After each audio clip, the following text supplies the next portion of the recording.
This is Common Sense Generation. Common Sense Generation.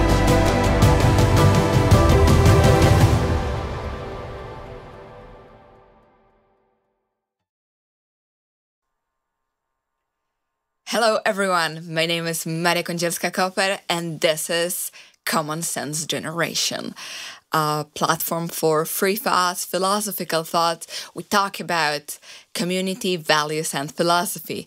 With me in the studio is Professor David Engels, a historian and a philosopher in two. David, thank you very much for coming. Sure, thank you very much for the invitation. Looking forward a lot to our discussion. Well, this is an international platform and you are, let's say, very much international because from Belgium, you come from Belgium, you have two mother tongues, which is French and German, which is extremely interesting. And somehow you made your academic journey here to Poland because currently you are an associated research professor at Instytut Zachodni in Poznań, Poland. But you come from Brussels, as I understand. Yeah, exactly. So my journey has been all straightforward. So I'm from Belgium. I'm from this tiny German-speaking community in the east of Belgium, where people are basically bilingual. So I grew up with German and French as the main languages. I did my studies in Germany, in Aachen, so I did my PhD there, also my associate professorship, and then I became a full professor in Brussels at the Université Libre de Bruxelles in 2008, and then I remained there for 10 years until I shifted to Poland. And that move has been quite unusual from a certain point of view, because usually people rather tend to go from Poland to elsewhere than from elsewhere to Poland, at least. Exactly, that's the traditional way of doing it. Exactly. But you, with both of those languages, which is also a form of, well, it gives you a platform to exist in, at least in the world of German speakers, which are at least 3 countries, and the world of French speakers, which is sort of, I would say, a love-hate relationship. I don't know how you manage this in your own head. There are huge differences, of course, when it comes to mentality. Does your German identity and your French identity quarrel with each other in your heart? There are indeed some difference between both, but I would say that you see, I don't really feel German, but I wouldn't feel French also. So when I'm in Germany, I feel like a stranger, but if I'm in France also, I feel like a stranger. So somehow you could guess that I'm Belgian, but unfortunately there isn't really a Belgian mentality also. There's a certain tendency, of course, that Belgians tend to be more easy to compromise with, for example, than the Germans or the French, who are very often very assertive, whereas the Belgian people are, let's say, a little bit more reserved and tend to not to make a bit fuss, so that might be perhaps some form of identity. But yeah, there's a huge difference, and it's not always easy to combine them. Even more so now, as I'm slowly learning. Not very well Polish, but at least about Polish mentality. I'm trying also to fit that in somehow in how to function on a public level. So yeah, there's a lot of stuff to learn about European mentalities. So tell me, please, how did it happen that you actually chose Poland to live in? Yeah, well, the origin was, of course, a book I published in 2013 on the similarities between today's crisis of Europe and the crisis and downfall of the Roman Republic in the 1st century BC. So not the fall of the Roman Empire, but the fall of the Roman Republic, the civil wars, the slow transformation into a more authoritarian system. And with that book, I became frequently asked to getting involved into let's say public political writing about the European Union, about European identity, and so forth. And so my activities shifted more or less from classical academia towards more work on political subjects. And so when basically in 2018, I had this opportunity of doing that full time. That seemed very interesting for me on a professional level. And on the other side, there was, of course, also the private level that, the Belgium, Western Europe is in this deep identity crisis with the downfall of the family, of Christianity, mass migration, wokeism, all that kind of stuff. And Poland at that moment, at least, seemed to be a bit more protected and to be a better place somehow to have my kids grown up and to be in a safe environment where we didn't have to confront them to all these issues. Of course, now with the elections in Poland, this is shifting in a very quick way again, unfortunately. But of course, I mean, the society is somehow different. I would say with me, for example, a student studying in Berlin, I realized that what is very left-wing here in Poland is still at least the center or right-wing in Germany. It was, this even sort of aesthetic difference is very much there. So I would say the society, even here when they think they are left-wing, they're usually very center, let's say, for what we experience further in Europe. There is that, of course, and you are right.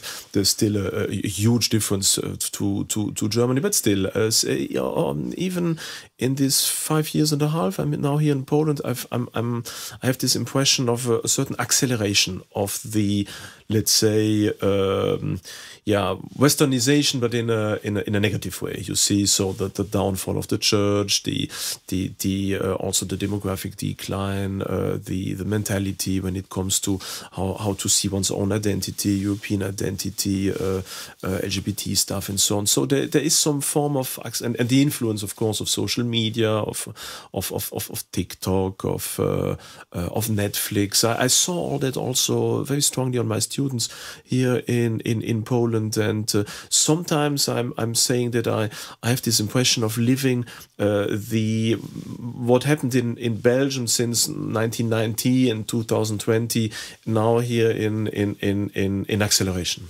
Wow! So you relive like sort of déjà vu. Déjà vu. Yeah. Unfortunately, that's scary to hear. It's a bit, yeah. Probably. I do hope that there are at least some platforms of common sense. That's what we are doing here right now. Exactly. There's this element of common sense, and I do think that the common sense can be found in the right, but in the left as well. Because after all, not everyone is absolutely crazy. Yeah. I do hope so, at least. Yeah.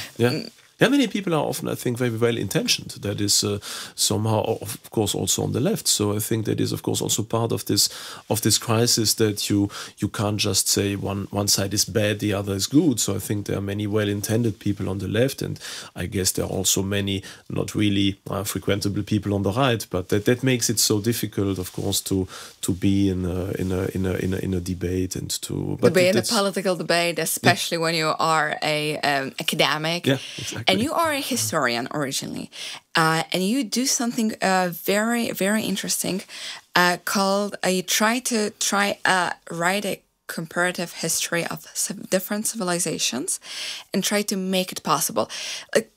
Tell us a little bit more. What do you mean by this? Because as we both agree probably that it is impossible to write a universal history of all the whole mankind, because let's say Polish history would be very different than the Russian history, but a British history is very different than a French history. And right now, I would say we all live in a time when the narrative is mostly written by US. We live in American narrative and American history. But if this clash of civilization between China and America wins over China, then we all will have a very different Chinese perspective, and we all probably going to speak Putonghua, which is Mandarin. Yeah, of course. I mean, at least for food, that would probably be a good thing, I think. Absolutely. Chinese food is amazing. Hegemony, I think that is at least one of the things that would be a definite improvement in comparison to the American culinary hegemony. But yeah, there were a lot of questions in that. So, I mean, already when I started my studies of history, when I was 18 years old, I did it with the perspective of world history. So I was never only interested in Roman history or European history. It was always the entirety of history that was interesting to me, and especially from a comparative point of view. I've been very strongly influenced by Oswald Spengler and all this school of thought that is trying to show how the major civilizations develop in a roughly comparative and parallel way. Of course, there's not only Spengler, there's also Toynbee, partly even Hegel. So I mean, this idea that civilizations can be compared and behave or develop in a comparative and parallel fashion goes, of course, already back to classical antiquity. So there's nothing new in there. But that was really what amazed me most. And since then, basically, since I'm 18, I'm writing, rewriting, adding, changing this comparative history I'm doing. And so, for example, the book I mentioned on the path towards empire, on the parallels between today and the late Roman Republic, is just, let's say, one very small excerpt, you could say, out of that major idea. And yes, I'm convinced that there are things like civilizations, that there is something like a European civilization, a Chinese civilization, an Indian civilization, a Muslim civilization. They have their own identity, they have their own very specific outlook on life. You can't really just translate one into the other without losing a lot. As you see from China, of course, the mentality is very different, but also very unique. It gives you a lot of new perspectives on life, on transcendence, on nature. So there's a lot to learn from that. And I believe still that there is that we as European nations, of course, have much more in common than we have with other civilizations, which is, of course, quite logical. I mean, you said that English history and French history are very different, and the mentalities are still very different. But of course, they are still much nearer to each other than if you compare them to someone from the Indian civilization. So I think it is possible to outline the broad tendencies in the history of a civilization, and that is basically what I'm doing. And so in my project, the Western civilization is just one tiny part of it all, basically. And you put in the Western civilization at the European country and the America. Yeah, and of course there's not only that. There's of course also the question of Australia, South Africa in part. Then there's the open question: can we fit in? Of course, Latin America, which is obviously very strongly influenced by European civilization. So I would say that this European civilization is indeed in Europe, in the Americas, Australia, as part of South Africa. I think that is the main. Their main geographical outline. And right now, when it's collapsing with its identity and you're sort of fleeing from it, from Belgium here to Poland, how do you see this in this perspective that do you think that there is still a very strong core which will keep us all together despite the changes, despite the fact that at least half of the society sort of hates the background of our civilization and sees it and combines it with, white supremacy and slavery and hates ourselves, let's say. But on the other hand, in the same moment, they are not part of the Black society or part of the Chinese society. I haven't seen myself a Chinese people who hate being Chinese. There's this very European part of our identity, or Western, because probably it happened in US as well. Exactly. I think there are two main points. On the one hand, this form of lethargy, of post-historical disinterest in our own civilization, partly even the hate of one civilization, and this embracing of some form of abstract universalist multiculturalism. That's not new, of course. That is a typical symptom of every late civilization. So if we look at the late Greco-Roman society, there we can see most of the indicators of crisis, also of the identity crisis, already there. So this self-dismantling of the West, this self-destruction now in the West is typical for all late civilizations. So it's not absolutely new. And on the other hand, the form in which this is happening is, exactly as you said, typically Western. This form of, let's say, absolutely nearly arrogant self-despising, this idea that now we have learned from our history, and now we have to teach all the others, even if necessary by force, to become like us and to take the same lessons. That is, of course, colonialism, just the other way around, basically. So there is some form of perversion of the initial ideals of the Western civilization. I mean, our Western civilization is based on Christianity, and of course, in Christianity, we have this idea of the original sin, that is now perverted nowadays as well. The old white man, and this idea that our civilization is sinful and has so much to atone for it.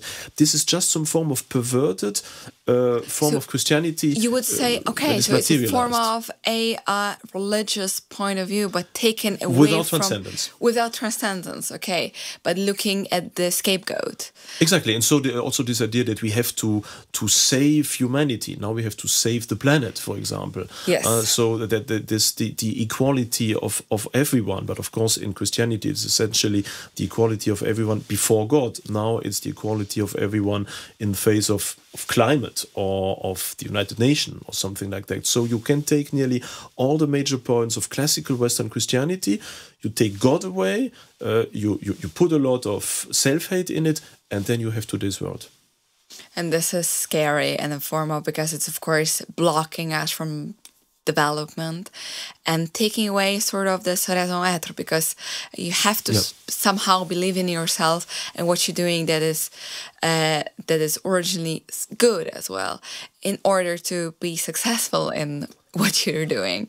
If you hate yourself all the time and every building and the culture which is made us where we are, then you're not going very far, unfortunately, which is scary, because this element of right now, when I think that our world, especially when we see in this part of Eastern Europe, then that it has ended somehow with the aggression of Russia over Ukraine, I would say at least, that and we have a lot of people who come to Europe suddenly with a totally different point of view, and they haven't yet been that well fed as part of Western Europe, let's say, and they are a part of I don't know if you say something about Russian civilization, but there is definitely this problem with Russia, which is a unique form, and it influences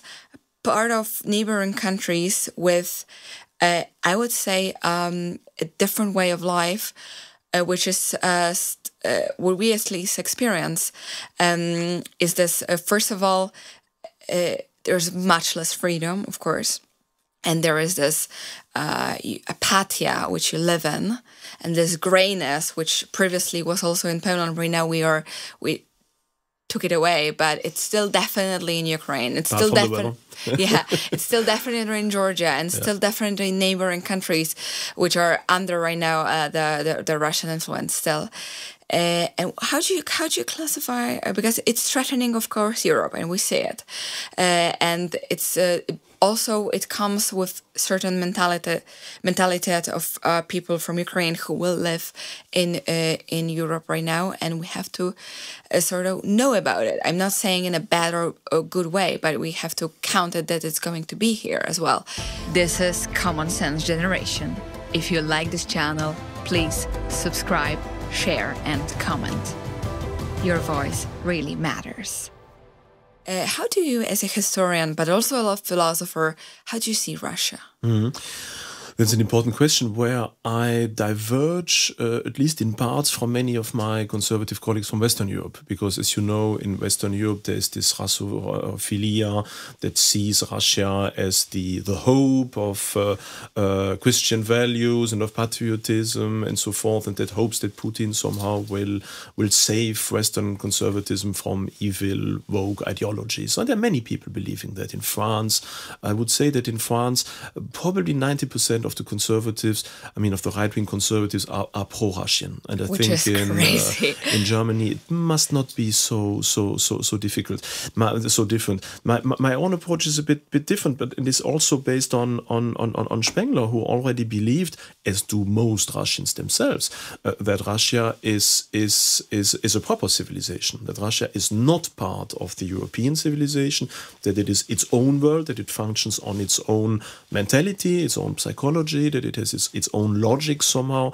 and that Russia is essentially conserved and interested in itself, of course, in building its empire. Russia has a totally different also political and geographical logic from the Western one. We are divided now in small, tiny nation states that have their very divergent identity, whereas Russia is not a state. Russia is not a nation state. Russia is a world in its own somehow. And so its concept, of course, is that of the Russian Mir, that is of this imperial ideology that fits it all together, that is authoritarian, but that at the same time also gives its inhabitants some form of pride, of strength to survive this grayness of their everyday, so that their existence. So there's a huge difference, a huge gap between both, which is why I think that this idea that so many French conservatives have, that Russia is going to save European conservative, is, from my point of view, absolutely naive, because the Russians, of course, for the moment, are sending signals that they are against wokeism, that they are for the nation state, the family, Christianity. But should Europe one day indeed become a conservative, strong empire, let's say, then Russia would probably the first that would try to give a lot of money to leftist powers in Europe in order to fragment Europe once again. Russia's interest is in a fragmented Europe, so that Russia itself can thrive. So that is, of course, a very different goal from that which Europe should have, at least, but which doesn't have. Well, for people who were sort of born in this part of Europe, which is Poland, even Ukraine, Latvia, Latva, then that we, of course, it is obvious because we have experienced, or at least saw, what is really the Russian mentality, and we see it right now very harshly with everything what's happening in Ukraine, and with the cruelty, which is only to compare it to the cruelty of World War II, which just suddenly happened just next to the border of Poland, and I do see it as if a Polish border is sort of the wall right now of between the grayness of this world and the brutality of the Russian civilization to the Western civilization, which is scary. I'm not sure if people in France or Italy, they really realize what would it be if the Russian soldiers come closer. They don't realize. I can say also from my own perspective, as having grown up in Belgium, that for most people in France and in Belgium, already Poland is far, far, far away in another galaxy. Nearly nobody has ever been to Poland. Most Germans have never been to Poland, even though it's their immediate neighbor, perhaps once to buy some cigarettes or to fuel their cars, for example. But most have never been in Poland. So for them, already Poland is totally unknown. And Russia is just somewhere on the other side of the world. So they are not interested in that. There's an incredible self-centered vision, especially in France, but also in Germany, that somehow excludes Eastern Europe as being, Eastern Central Europe as being not that interesting somehow. And of course, the Russians did a great job with Russia Today. They managed somehow to create this sympathy. They tried to tie back also that to the admiration of Tolstoy and Dostoevsky and Rachmaninoff and Pushkin and whatever. So they could use that to create some sympathy. And now it is working very well. And unfortunately, I have to say, this is something that the Polish government until now has largely missed this opportunity in creating sympathy, presenting their own point of view. And so that is why in France, everyone could name immediately 20 big Russian authors or composers, but apart from Chopin, probably nothing that is related to Poland. And that's a tragedy, of course. And this is a tragedy in many ways. And also what you mentioned, the fact that people in the Western world, in Europe, but in America as well, they romanticize Russia. They see them through the ballet or a great authors, as you mentioned, Pushkin or Dostoevsky, but they don't see the reality of everyday life in Russia, which is as brutal as the camps where right now Navalny was murdered. So and I do hope that at least for such sort of platforms as Common Sense Generation and this video post got at least some intellectuals out there in the Western world, they will see. But you, as an intellectual from Belgium, as a person who could just thrive in this way of thinking, what would woke you up? Like, what was if you could say for others to follow your steps, what broadened your horizons that you said, okay, there is something different here, and I want to understand it. I'm not afraid of it. Yeah, well, I think it was my first visit to Poland in 2017. I think already that enthused me a lot about this country, about let's say the normalcy. I would say that of course there are many things awry in Poland, and it's not an ideal country. There are no ideal countries, but it is a normal country, whereas Western Europe has ceased to be composed of normal countries. And so I found in Poland a lot of the feelings I had when I was a child in Belgium. This kind of normality of seeing more or less correctly dressed European people that seem to belong to some form of middle class in a reasonably cultured way, in streets that are reasonably well kept, and to see that shops are opening and not closing down, and that there's still a very small, nearly inexistent part of, let's say, of Muslim or African migration. All that kind of stuff, I knew it from Belgium in the 80s. That was how I saw my life.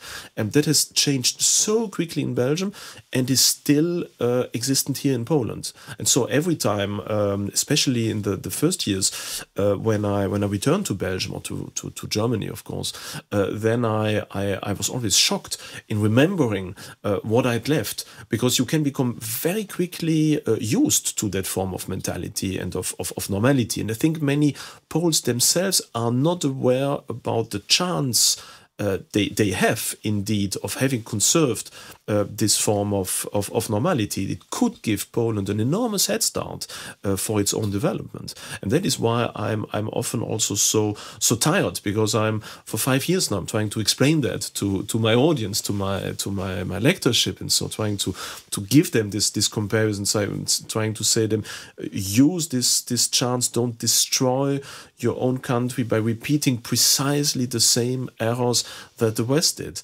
And so that is why it's even more, let's say, sometimes tiring to see, well, no, the same is happening. Right now, for example, today I published an interview on the idea of a reform of the Polish school system. And already the idea of abolishing homework, of diminishing the number of hours, of diminishing the course material, of more or less massively diminishing religious teaching, and of scrapping learning knowledge and rather starting to discuss and to pose critical questions. I have seen all that 20 years ago in Belgium. It led the Belgian school system to a total disaster and to failure, whereas the Polish school system is working quite well. If you compare the PISA studies, you see that Poland is on top, is much better quoted than France, Germany, or Belgium when it comes to mathematics, the understanding of language, basic knowledge. Poland is much better off. And now when I see now the new government is repeating exactly the same errors, this gives me this impression, no, not again. Why do I have to see the same errors once again? This is, of course, crazy to hear, and I do hope that at least some of them, the ways the people will come to common sense, and the teachers will come to common sense and say that at least some homeworks and learning languages which still exist in Poland. And we are at least not as proud that we think that the whole world will speak Polish. And the other thing is that English is still not enough to be as the only second language. It is worth, and it is important to understand the mentality, because when you speak an language, then you live in another world, and you have to know it as a German speaker, as a French speaker. That is two different worlds which you are able to live in, and when you deprive young people, students, and teenagers from having this experience and from living and experiencing reading, say Balzac in French and Hegel in German, then they realize that when they give up all of this, then they give up different worlds. And I do think that at least in some schools, top schools in Poland, it still exists, and I do hope it will thrive in this way and go forward. So but you looking just well, we have to wrap up our interview. But you, as an academic, as someone, because this, I do hope that we have a lot of students who are watching us as well.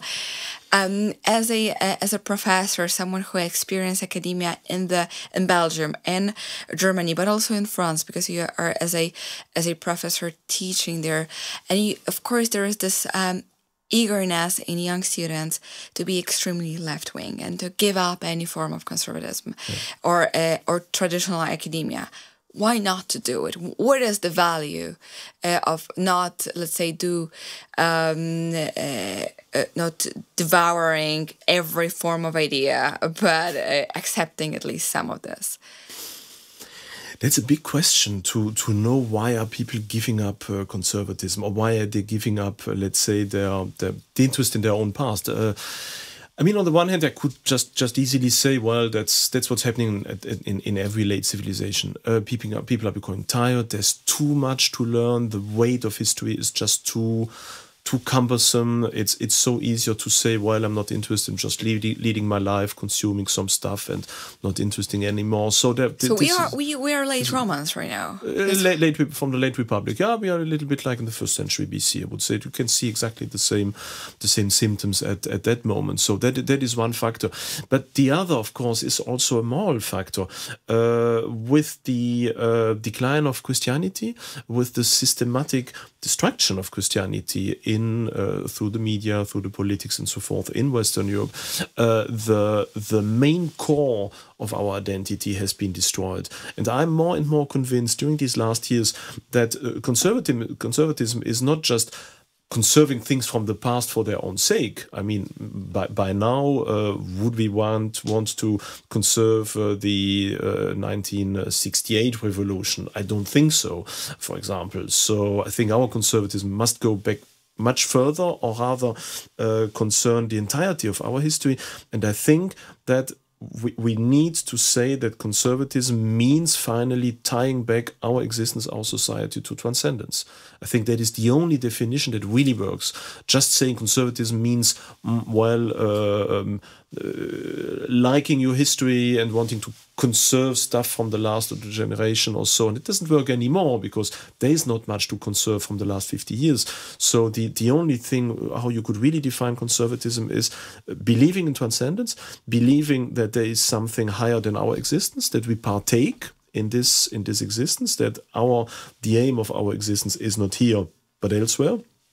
And that so all these ideals of a utopian ideal social state is already typically leftist and is typically materialist. As conservatives, we would have a totally different approach towards society. And I would say that for many centuries, it was precisely that divide between materialists and transcendentalists that were the main, let's say, divide of our history. And I think we need to go there back again and realize that only those elements are worth conserving from our history that transport that endeavor of believing in transcendence and defining our existence here through transcendence. For me, that's the only way to do it properly. And we put a point here.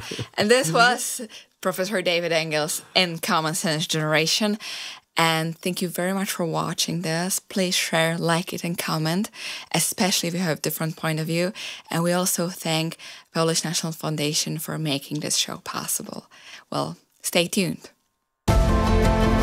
This is Common Sense Generation.